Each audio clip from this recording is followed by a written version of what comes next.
नमस्ते, प्रणाम सभी को। स्वाध्याय यात्रा चैनल पर आपका स्वागत है।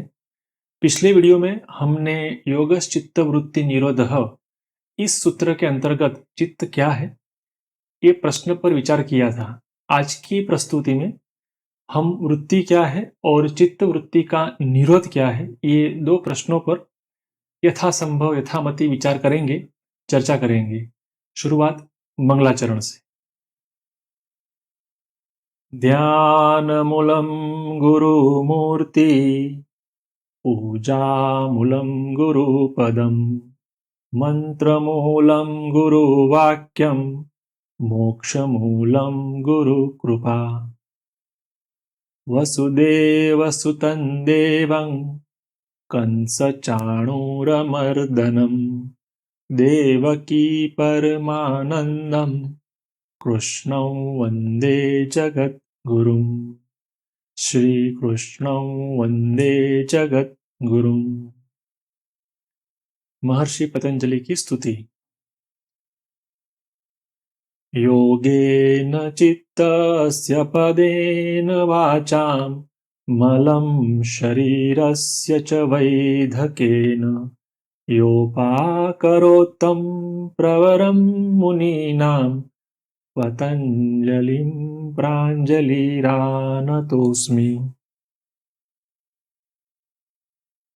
प्रस्तुति को आगे बढ़ाते हैं। प्रश्न है, वृत्ति क्या है, चित्त वृत्ति क्या है?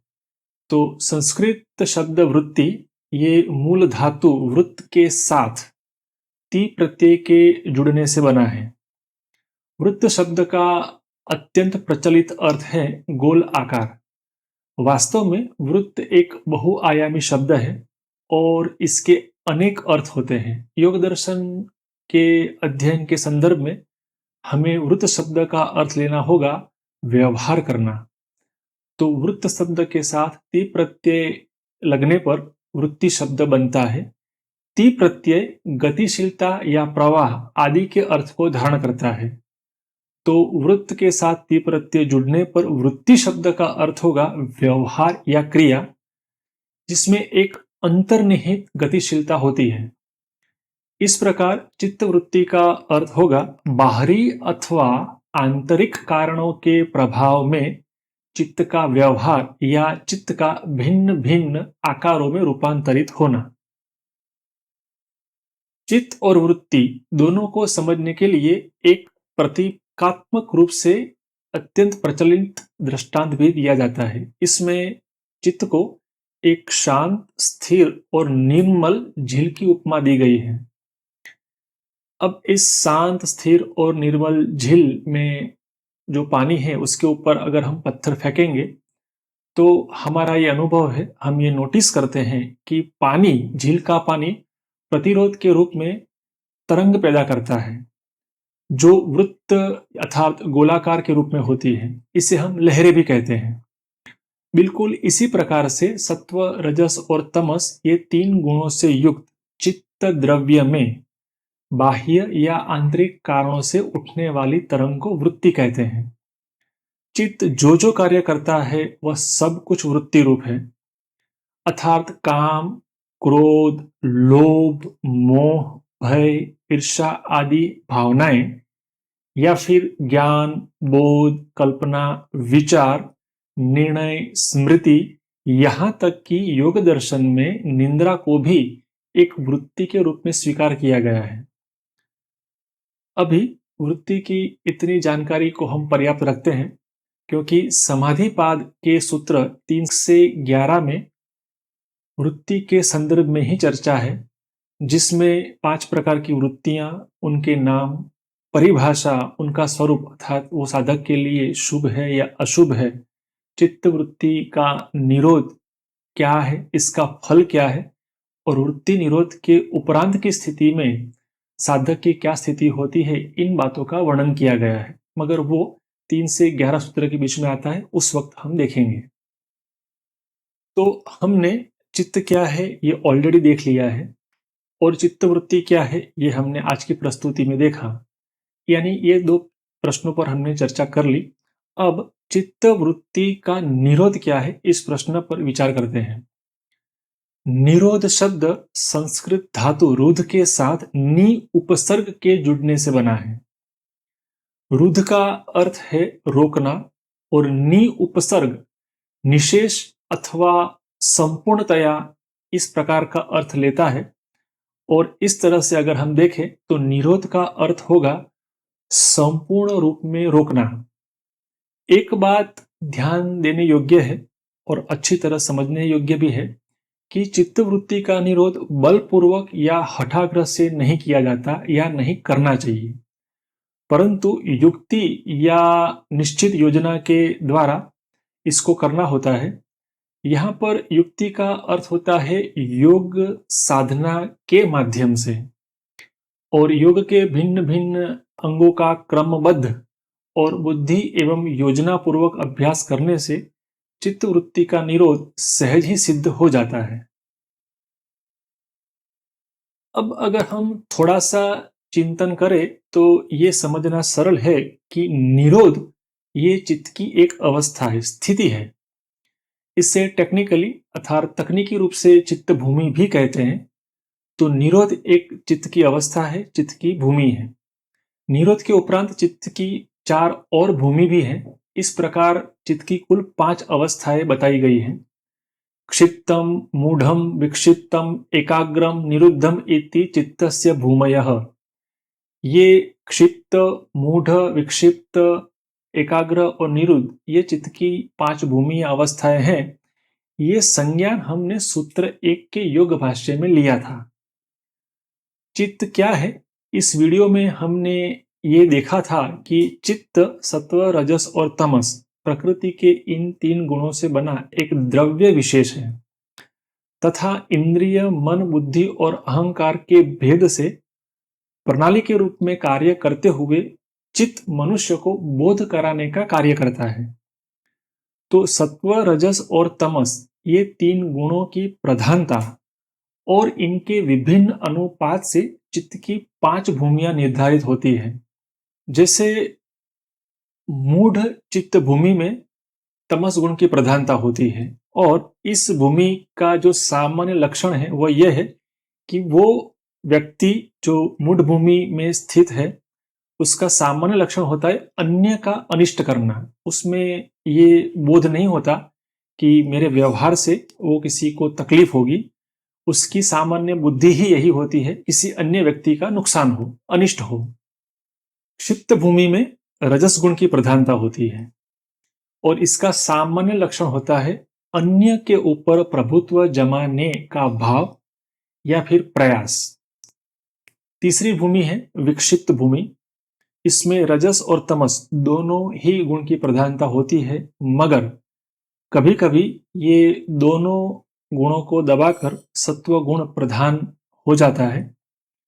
और जब ऐसी स्थिति बनती है तो वो स्थिति में सामान्य लक्षण ऐसा होता है कि जीवन के मूल उद्देश्य को जानने की शुरुआत होती है, परंतु वो जो जीवन के मूल उद्देश्य को जानने की उसकी या साधक की जो शुरुआत है, जो प्रयास है, उसमें उनकी स्थिरता नहीं हो पाती है, वो बार बार भंग हो जाती है। चौथी भूमि है एकाग्र भूमि। ये भूमि में सत्व गुण ही प्रधानता पूर्वक व्यवहार करता है और इस भूमि में जीव और जगत के ज्ञान की प्राप्ति होती है। इस भूमि के विशेष लक्षण जो है वो ऑलरेडी हम सूत्र 1 के व्यास भाष्य में देख चुके हैं। और लास्ट यानी अंतिम भूमि है निरुद्ध भूमि। ये भूमि में तीनों गुणों का अतिक्रमण हो जाता है और इस भूमि को श्रीमद् भगवद गीता में गुणातीत अवस्था कही गई है या फिर उसको निर्गुण अवस्था भी कहते हैं। और इसका जो लक्षण है वो है मुक्ति या मोक्ष। चित्त की इन 5 भूमियों के प्रभाव में व्यक्ति में सामान्य लक्षण क्या होते हैं ये तो हमने देखा, परंतु और भी अन्य लक्षण क्या होते हैं इनका संज्ञान हम अगली प्रस्तुति में सूत्र 1.2 के योग भाष्य के अंतर्गत लेंगे। अभी तो आज के प्रश्नों की ओर हमें आगे बढ़ना है। योग दर्शन के अध्यापन को लेकर यह सुझाव आते हैं कि इस दार्शनिक अध्ययन को कुछ व्यवहारिक और प्रासंगिक भी बनाया जाए ताकि समझने में सरलता रहे। इसलिए आज की प्रस्तुति के प्रश्न भी इसी दृष्टिकोण से आपके सामने रखने हैं। योग दर्शन अध्ययन का महत्व। इस पहले वीडियो में हमने आचार्य चाणक्य के एक श्लोक के माध्यम से ये जाना था कि योग विद्या के अनेक ग्रंथ हैं, परंतु महर्षि पतंजलि का योग दर्शन और श्रीमद् भगवद गीता, ये दो शास्त्र योग के साधक के लिए, योग को गहराई में समझने के लिए सारभूत ग्रंथ माने गए हैं या सारभूत ग्रंथ हैं। हमने योग दर्शन सूत्र 1.2 के अंतर्गत चित्त वृत्ति और चित्त भूमि की चर्चा कर ली है। अब आज के प्रश्नों की पृष्ठभूमि के रूप में श्रीमद् भगवद गीता अध्याय 18 के 3 श्लोक का संज्ञान लेना जरूरी होगा। ये श्लोक 3 प्रकार की बुद्धि का वर्णन करते हैं और बुद्धि चित्त प्रणाली का एक प्रधान अंग है। ये आपको याद रखना चाहिए। आपको यह भी याद रखना चाहिए कि किस चित्त भूमि में कौन से गुण की प्रधानता होती है और उसके सामान्य लक्षण क्या होते हैं। तो श्रीमद् भगवद गीता अध्याय 18 श्लोक 30 में भगवान श्री कृष्ण कहते हैं, प्रवृत्तिंच निवृत्तिंच कार्याकार्ये भयाभये बंधनम मोक्षम च या वेत्ति बुद्धि सा पार्थ सात्विकी। अर्थात, हे पृथानंदन, जो बुद्धि प्रवृत्ति और निवृत्ति, कर्तव्य और अकर्तव्य, भय और अभय, बंधन और मोक्ष को यथार्थ रूप से जानती है, वह बुद्धि सात्विक बुद्धि है। राजसी बुद्धि के उपलक्ष्य में भगवान श्री कृष्ण कहते हैं, यया धर्मम धर्म च कार्य चाकार्यमेव च अयथावत प्रजानाति बुद्धि सा पार्थ राजसी। अर्थात, हे पार्थ, मनुष्य जिस बुद्धि के द्वारा धर्म और अधर्म को, कर्तव्य और अकर्तव्य को ठीक तरह से नहीं जानता, वह बुद्धि राजसी है। और तामसी बुद्धि के लिए भगवान श्री कृष्ण कहते हैं, अधर्म धर्मम इति या मन्यते तमसा वृत्ता सर्वार्थान विपरीतांश्च बुद्धि सा पार्थ तामसी।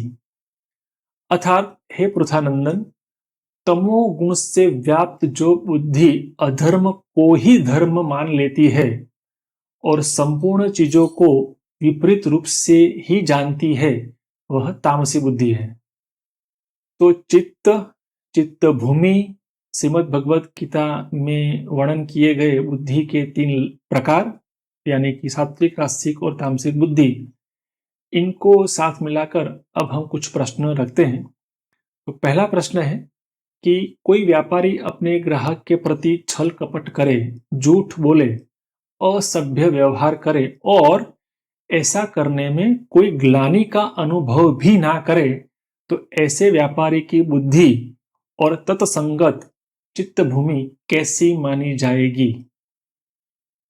दूसरा प्रश्न है, कोई नागरिक ये जानने का प्रयास ही ना करे कि उसका अपने राष्ट्र के प्रति क्या कर्तव्य है, या फिर कर्तव्य का निर्णय ही ना कर पाए, तो ऐसे व्यक्ति की बुद्धि और तत्संगत जो चित्त भूमि है, वो कैसी मानी जाएगी।